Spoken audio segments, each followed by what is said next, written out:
मुख्यमंत्री डॉक्टर मोहन यादव बुधवार को पहली बार बालाघाट दौरे पर पहुंचे और निर्धारित कार्यक्रम के करीब 1.5 घंटे देरी से 12:30 बजे उनका आगमन बालाघाट हुआ।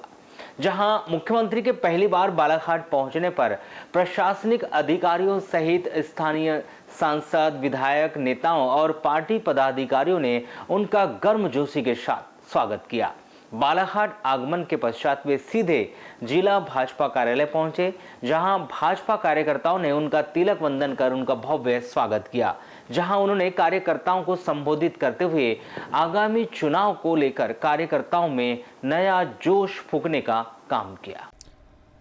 भाजपा कार्यालय में आयोजित कार्यक्रम के उपरांत एक रोड शो के माध्यम से उनका काफिला सीधे रेंजर कॉलेज स्थित मुख्य समारोह में पहुंचा, जहां इस रोड शो में स्थानीय नेताओं व कार्यकर्ताओं का भारी जनसैलाब देखने को मिला। उनके साथ सांसद ढाल सिंह बिसेन, भाजपा जिला अध्यक्ष रामकिशोर कावरे, पूर्व मंत्री गौरीशंकर बिसेन वाहन में सवार रहे। रोड शो करते हुए उनका काफिला रेंजर कॉलेज मैदान पहुंचा। रोड शो में आधा सैकड़ा से अधिक अधिकारी, कर्मचारी, पंचायत समूह और सामाजिक संगठनों के पदाधिकारियों ने फूलों से उनका स्वागत किया। तो वहीं रोड शो और मुख्य समारोह के दौरान पार्टी कार्यकर्ताओं ने मुख्यमंत्री डॉक्टर मोहन यादव, प्रधानमंत्री नरेंद्र मोदी और पार्टी की शान में जमकर जयघोष भी किया। तो वहीं अब की बार 400 पार के नारे को बुलंद करते हुए एक कार्यकर्ता भी नजर आए। रोड शो के माध्यम से रेंजर कॉलेज मुख्य समारोह में पहुंचे मुख्यमंत्री डॉक्टर मोहन यादव ने अपने 50 मिनट के उद्बोधन में एक तीर से कई निशाने भी साधे, जहां उन्होंने केंद्र की मोदी सरकार के 3 तलाक, अयोध्या मंदिर निर्माण, सर्जिकल और एयर स्ट्राइक के अलावा 3 तलाक के कार्यों का भी जिक्र किया। वहीं अयोध्या में भगवान रामलला की प्राण प्रतिष्ठा समारोह में आमंत्रण स्वीकार नहीं करने की बात करते हुए विपक्ष पर कटाक्ष भी किया। वहीं उन्होंने जनसभा को संबोधित करते हुए कहा कि जनता के लिए चलाई जा रही विभिन्न योजनाओं की जानकारी देते हुए किसी भी योजना को बंद न करने की भी बात कही। तो वहीं उन्होंने इस योजनाओं के संचालन के लिए भरपूर पैसा होने की भी जानकारी दी। प्रदेश सरकार की योजनाओं पर बोलते हुए उन्होंने कहा कि हमारे पास योजनाएं भी है और पैसे भी है, किसी भी योजना को बंद नहीं किया जाएगा। वहीं लाडली बहना योजना का जिक्र करते हुए अगले मार्च माह में शिवरात्रि और होली जैसे महत्वपूर्ण त्यौहार है, इसलिए लाडली बहनों को जो राशि माह की 10 तारीख को दी जाती है वह राशि मार्च माह की 1 तारीख को ही लाडली बहनों के खाते में आ जाएगी। उन्होंने रानी अवंतीबाई और रानी दुर्गावती की वीरता का बखान करते हुए महापुरुषों के नाम से विभिन्न पुरस्कारों और संस्थाओं के नामकरण किए जाने की भी बात कही। तो वहीं मुख्यमंत्री श्री यादव ने 761.54 करोड़ के विभिन्न विकास कार्यों का लोकार्पण और भूमि पूजन भी किया। वनांचल कान्हा का आधा हिस्सा, अभी ढाल सिंह जी बता रहे थे कि आधा हिस्सा कान्हा राष्ट्रीय उद्यान का तो इसी में आता। बड़े पैमाने पर हमारे यहाँ बड़ी संभावना है। ऐसे में अब हमारे, जैसे मैंने कहा पहले भी कि कोविड के समय आयुर्वेद का महत्व मालूम पड़ा था, तो आयुर्वेद के आधार पर इस क्षेत्र में विकास क्यों नहीं होना चाहिए। हमने सरकार के पहले अंतरिम बजट में इस बात का प्रबंधन किया कि मंडला, बालाघाट ऐसे सभी वनों वाले जिलों में आयुर्वेदिक मेडिकल कॉलेज खोलने का निर्णय करते हैं। बहुत जल्दी बड़ी सौगात अपने इस आयुर्वेदिक कॉलेज की बालाघाट में मिलने वाली। मुझे इस बात की भी प्रसन्नता है कि लगातार एक के बाद एक कई सारे उद्योग, आज भी जब मैं आया तो यहाँ पर 3 उद्योग, messrs Hindustan green energy limited, messrs Hindustan Thames private limited के माध्यम से औद्योगिक इकाइयों का भूमि पूजन मैंने किया है और 761 करोड़ की लागत के कई सारे निर्माण कार्य का यही भूमि पूजन लोकार्पण किया है। ये डबल इंजन की सरकार है। आप अभिनंदन करें अपने विकास कार्यों का। जरा आनंद आना चाहिए कि नहीं आनंद जाना चाहिए? जोरदार ताली बजा करके ये सारे होने वाले कामों में आप सहयोगी बने। जो काम हम कर रहे हैं जरा आप देखो तो सही कौन कौन से काम है। 715 करोड़ के 29 नवीन निर्माण कार्य जिनके आधार पर मैंने भूमि पूजन किया, उसमें 150 करोड़ की लागत से पीवीसी इंस्टॉलेशन इलेक्ट्रिक मीरकपुर एक फैक्ट्री बनने वाली है, उसका भूमि पूजन हमने किया।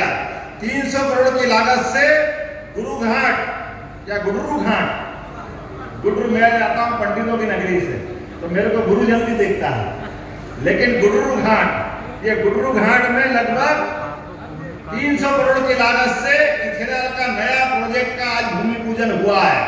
हम सब अभिनंदन करें इस बात का। 200 करोड़ की लागत से सिलिको फेरो अलाइज स्टील इकाई का निर्माण कार्य भी यहाँ शुरुआत की है। लगभग 12 करोड़ 51 लाख की लागत से कीनी, कुरमंडी, अमई, कोचेवाई, बकोड़ा इत्यादि स्कूल, हाई स्कूल खोलने का यहाँ का भूमि पूजन किया। कौन कौन से विधायक के क्षेत्र में आता, हाथ खड़े कर देना, बताते जाना।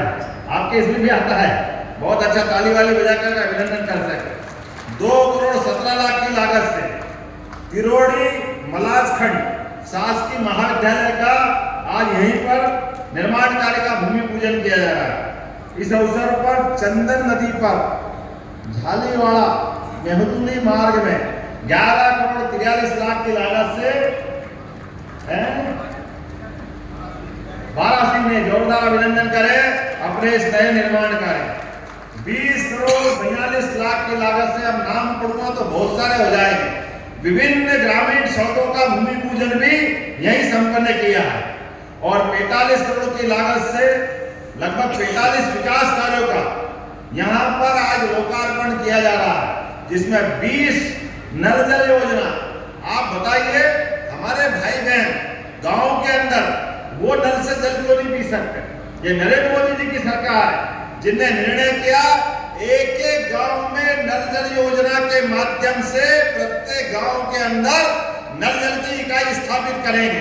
हमारे अपने क्षेत्र के अंदर लगातार हॉस्पिटल की डिमांड है और हॉस्पिटल में लगभग 11 स्वास्थ्य केंद्रों के 14 करोड़ 83 लाख की लागत से विभिन्न निर्माण कार्यों का लोकार्पण कर रहा हूं। जोरदार अभिनंदन करें अपने माननीय मोदी जी का और मध्य प्रदेश सरकार का, जिसके माध्यम से हॉस्पिटल की सुविधा हमको मिलेगी, हेल्थ की सुविधा मिलेगी। 6 करोड़ की लागत से सड़कों का निर्माण और सुदृढ़ीकरण का काम भी आज लोकार्पित किया जा रहा है। मैं आज के अवसर पर कई सारे मामले आपको सामने बता सकता हूं और कोदो कुटकी के मामले में तो हमने सबसे पहली सरकार मध्य प्रदेश में गठित होने के बाद हमारी इस क्षेत्र की बेटी रानी दुर्गावती, जिसपे जीते जी पड़े थे, ना दवाई का ठिकाना, ना मरीज का कोई संभालने वाला, ओढ़ तोड़ भूले भटके मर जाए तो घर वाले हाथ लगाने को तैयार नहीं, इतना डर का माहौल था। ऐसा आप बिल्कुल एक नई दुनिया में प्रवेश कर रहे थे। लेकिन मुझे इस बात की प्रसन्नता है, नरेंद्र मोदी जी की सरकार ने उस समय भी निर्णय लिया कि कोई भूखा नहीं मरेगा, क्योंकि रोजगार धंधे बंद हो गए थे, कोई को आने जाने के लिए साधन नहीं मिल रहे थे। देश में लॉकडाउन लगा करके उस समय ताली और थाली बजा करके देश को रोकने का प्रयास किया, लेकिन हमको ताली और थाली के माध्यम से सावधान कर रहे थे। भारत सरकार जब चुनी जाती है तो लगभग 100 करोड़ मतदाताओं के वोट से चुनी जाती है, उसकी जवाबदारी होती है, उसकी हिस्सेदारी होती है, वो सबके विश्वास की आशा और अपेक्षा के आधार पर होती है। मुझे इस बात की प्रसन्नता है, नरेंद्र मोदी जी ने लॉकडाउन भी कराया, लेकिन हजारों जान को बचाने का काम भी कराया। ये नरेंद्र मोदी जी की सरकार है, जिसके कारण से पूरे दुनिया में संदेश गया कि एक ऐसा इतना बड़ा देश, जिस देश की आबादी 142 करोड़, लेकिन ऐसे विविधता वाले देश में जहां रेगिस्तान है, सियाचिन जैसी हड्डी जमाने वाली बर्फ है, सब मौसम अलग अलग प्रकार का, विभिन्न प्रकार के फैले हुए भौगोलिक भूभाग में लोग, लेकिन हर व्यक्ति की चिंता करने का काम सरकार ने किया। मुझे इस बात की प्रसन्नता है कि लगातार उनके साथ कदम से कदम मिला करके मध्य प्रदेश की सरकार भी बराबरी से खड़ी थी, किसी को कोई कष्ट नहीं आया, किसी को तकलीफ नहीं हुई। मुझे इस बात की भी प्रसन्नता है कि मोदी जी के माध्यम से हमारे देश के स्वाभिमान के और हमारे देश के अंदर की कुव्यवस्था के मुस्लिम बहनों के लिए 3 तलाक के मामला आया और 3 तलाक के मामले में तो सुप्रीम कोर्ट ने फैसला दिया था कि ये 3 तलाक मुस्लिम बहनों के जीवन में नर्क का काम करेगा, उनकी जिंदगी असहाय बनाएगा। मुझे इस बात की भी प्रसन्नता है, नरेंद्र मोदी जी ने आगे बढ़कर वो खराब कानून को बदलने का काम किया कि 3 तलाक भी हिंदुस्तान का हिस्सा नहीं हो सकता है। 3 तलाक के माध्यम से कोई धर्म की बहनें हो, चाहे हिंदू हो, मुसलमान हो, अगर किसी के जीवन में भी कष्ट आएगा तो माननीय मोदी जी में आगे खड़े होकर हमको दिखाई देते हैं। मुझे इस बात की प्रसन्नता है कि लाडली लक्ष्मी के कन्यादान योजना या हमारी लाल लक्ष्मी बहनें मुझे इस सरकार बनने के साथ अभी अभी चिल्लाने लगे थे भाई बहन कि पैसा नहीं है, एक ही बार सरकार बनाई है, आगे कहां से लाओगे? हमने कहा पैसा भी है और योजना भी चलेगी, कोई योजना बंद नहीं होगी। ये भारतीय जनता पार्टी की सरकार है। हमने सबने लगातार प्रबंधन किए, कोई योजना बंद नहीं होगी। सभी योजना जिनके माध्यम से माता और बहनों की अगर जिंदगी में कोई उजाला आता है तो निश्चित रूप से ऐसी योजनाओं को कैसे बंद कर सकते हैं। और भाइयों और बहनों और खासकर बहनों, आप सुन लेना, हर 10 तारीख को बराबरी से आपके खाते में पैसे आ रहे हैं, लेकिन इस बार तो और जल्दी करने वाले हैं, क्योंकि अगला महीना शिवरात्रि का भी है, होली का भी है, कई त्योहार है, बीच में खर्चे की जरूरत पड़ेगी। अब हमको आदत पड़ गई है तो आपको आपके खाते में 1 तारीख को ही पैसे डाल दिए जाएंगे। रानी दुर्गावती और रानी अवंतीबाई के माध्यम से किए, जोरदार अवंतीबाई और रानी दुर्गावती का अभिनंदन करें। अरे जिनका अतीत हमारा गौरवशाली है, जिनने अपने जान की बाजी लगा दी, लेकिन भारत माता का मान सम्मान में कमी नहीं आने दी। अकबर को एक बार नहीं 2 बार हराया, शेरशाह सूरी को हराया, लेकिन इस पूरे हमारे गोंडवाना बेल्ट में अपने स्वाभिमान के झंडे को गिरने नहीं दिया। उनके नाम पे स्वाभाविक रूप से हमने एक योजना चलाई है कि हमारी रानी दुर्गावती, रानी अवंतीबाई, इनके नाम पर पुरस्कार की घोषणा की गई। साथ ही साथ रानी अवंतीबाई लोधी के नाम पर सागर में एक नया विश्वविद्यालय का लोकार्पण करने वाले हैं, रानी अवंतीबाई लोधी के नाम पर। हम सब कोशिश कर रहे हैं कि हमारे जितने महापुरुष हैं, प्रत्येक महापुरुष को स्मरण करते हुए अपने शासन के विकास कार्यों के साथ जुड़े और इन्हीं कामों के साथ आगे बढ़े। और आज का दौर अब क्यों नहीं जुड़ना चाहिए? अभी अभी अयोध्या में आनंद आया कि नहीं आया सबको? बोलो जय जय श्री राम, जय जय श्री राम। इधर के लोग नहीं बोले, इधर की आवाज जोर से आ रही, जरा इधर भी देखता हूँ, जय जय श्री राम। पीछे वालों की आवाज नहीं, बोलो जय जय श्री राम। इधर वाले आवाज दे जोर से, जय जय श्री राम। अरे भगवान जय श्री राम। अयोध्या 17 लाख साल पुराना वो राम रावण का युद्ध, कितना बड़ा रावण, जिसकी लंका भी सोने की, जिसकी ताकत भी अतुलित, और अपने आप में उस समय का वो जिंदा अपने आप को भगवान के समान मानता था। लेकिन धन्य हो सनातन संस्कृति और धन्य हो हमारी अपने हिंदू संस्कृति, जिनके बलबूते पर वनवासियों को साथ लेकर, आदिवासियों को साथ लेकर, अपने प्राणी मात्र से प्रेम करते हुए भगवान राम ने जिस प्रकार से राम रावण का युद्ध हुआ और माता सीता को वापस लेकर के आए और रावण को धूल चढ़ाने का काम अगर किसी ने किया, भगवान राम ने किया। जिनका पूरा जीवन भगवान राम का जैसा पुत्र, भगवान राम का पुत्र दशरथ को मिलना, राजा दशरथ का जीवन धन्य हुआ। माता सीता को भगवान राम जैसा पति मिला। भगवान के उस जीवन से कौन सा संबंध पवित्र नहीं हुआ, किसका मान नहीं बढ़ा?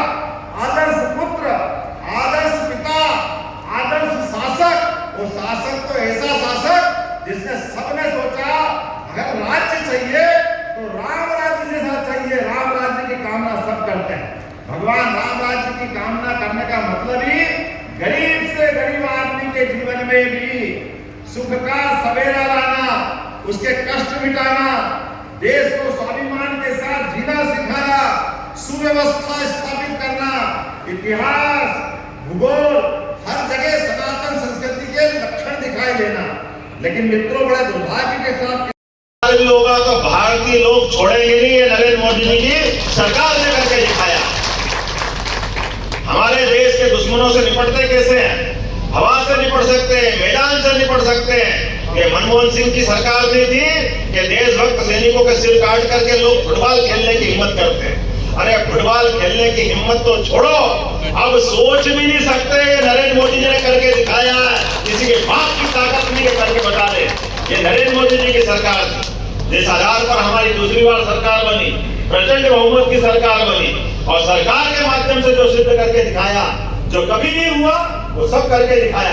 धारा 370, 3 तलाक, नोटबंदी और तो और बेईमानों की भी घर घुस करके उनकी भी बोलती बंद करने की हिम्मत करी। इसके आधार पर देश में न खाऊंगा, ये कहानी है, करके दिखाया है। जितने जो चिल्ला रहे हैं सब जमानत पे है, कोई भी फालतू नहीं है, कोई भी नहीं है, लाइन लगे हैं सबके। और ये मोदी मोदी इसीलिए क्या गीत गा रहे हैं कि आज नहीं तो कल तेरा आज मेरा, नंबर सबका अंदर ही है, बाहर है नहीं। जैसा होगे वही काटोगे, वही समय आया है। इसलिए आप देश के अंदर सुचिता का वातावरण बनाने के लिए, देश को दुनिया का नंबर 1 देश बनाने के लिए, देश के अंदर विकास की बयार बनाने के लिए, गरीब से गरीब आदमी का जीवन अच्छा बनाने के लिए हमको तीसरी बार सरकार बनाने की जरूरत है। और तीसरी बार सरकार बनाने के लिए मैंने अपने कार्यकर्ताओं के बीच में आया हूँ। आप सबके भरोसे से हम और आप सब मिलेंगे। निश्चित रूप से नरेंद्र मोदी जी की सरकार बनेगी। बोलो, बनेगी कि नहीं बनेगी? जब तक सरकार बनेगी तो हम हाथ पे हाथ धर के नहीं बैठ सकते। अपने स्थान पे खड़े हो जाओ, मुट्ठी बांधो, संकल्प